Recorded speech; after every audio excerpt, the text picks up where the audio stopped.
Hello and welcome. We're jumping into part 10 of a big 20-part report from Virtualization Options LLC, all about setting up a really effective, ongoing AI training program.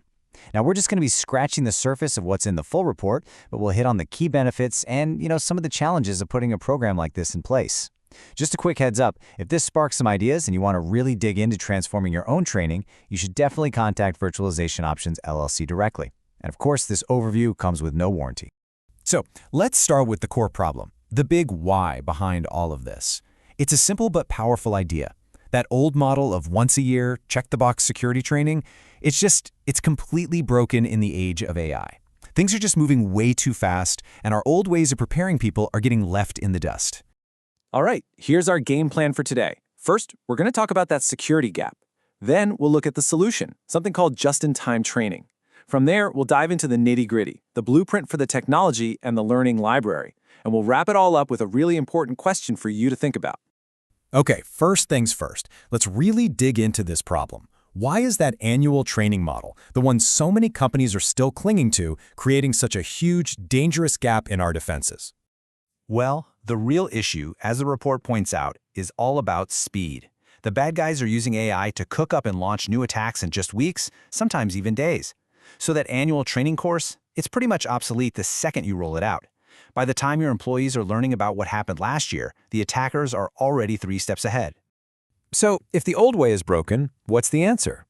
The report suggests a pretty radical new way of thinking. It's about moving from a rigid, static program to a dynamic, living, breathing ecosystem. The whole point here is to be precise and relevant. I mean, imagine getting away from that boring, one-size-fits-all annual snooze fest. Instead, you have a system that gives targeted, specific information to the right person right when they need it most.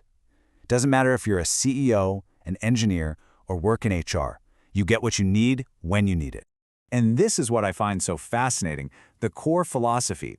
This is not about trying to turn every employee into a cybersecurity ninja. No way. It's about surgical precision. The whole system is designed to give someone just enough info to make the right call or spot a threat today. It's super practical, it's immediate, and it respects everyone's time. Okay, so this all sounds great, right? But how do you actually build a system that's this quick on its feet? Let's get into the first piece of the puzzle, the technology that makes this whole engine run. The framework laid out in the report is actually built around a specific tool, Google's Notebook LM. This becomes the central brain, the hub, for rapidly pulling in all this new threat intelligence from all over the place and then quickly turning it into clear, targeted training materials. A really great way to picture this is to think of the Notebook LM platform as the company's short-term memory. It's constantly scanning and processing what's happening right now. New alerts, fresh research, different attack patterns, and getting all that information ready to be sent out. And this slide really shows you the genius of the architecture. It's not just one big data dump. It's a really smart 3-tiered system.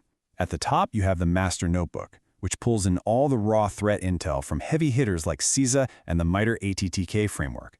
Then, that info gets filtered down into role-specific notebooks, so it's customized for, say, the sales team or the legal department. And it all gets checked against the policy notebook to make sure the advice you're giving actually lines up with your own internal rules. Brilliant.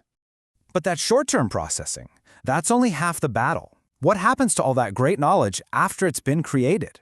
Well, that brings us to the second pillar, building the organization's long-term memory. And this is it, the AI Security Learning Library. And listen, this isn't just some folder on a shared drive with old presentations. No, you have to think of this as a permanent, searchable digital brain for the whole company. Whenever an employee has a question or needs to check the latest guidance on something, this is the place they go. So you can see the huge shift here, right? We're moving from a static catalog of courses that just gets older and less useful over time to a living library that actually gets smarter and more valuable with every single new threat. It literally becomes a compounding asset for the organization. Now, of course, to build this, whatever technology you use has to have some key features. The report is super clear on this. You need things like a great search function, tagging, the ability to show different content to different roles, and version control. You gotta have that stuff, at a minimum. It's what makes the library living instead of just a digital filing cabinet. Okay, so let's pull all this together. We've talked about the problem, we've looked at the 2-part solution. So what are the main takeaways here? What does it really mean for your training program to be living? These are the signs. You know your system is alive when it's proactive, not reactive. The content is broken down into small pieces, it's tagged, and it's pushed out automatically. And maybe most important of all that knowledge is there for your employees to search whenever they need it. The organization's collective brain just keeps growing. And that really leaves us with this one last critical question to ponder. At the end of the day, the real test of your program isn't some completion score on a quiz, it's your response time. Is that response time measured in months because you're stuck on an annual plan, or is it measured in hours because you have a living system? The answer to that question could truly make all the difference.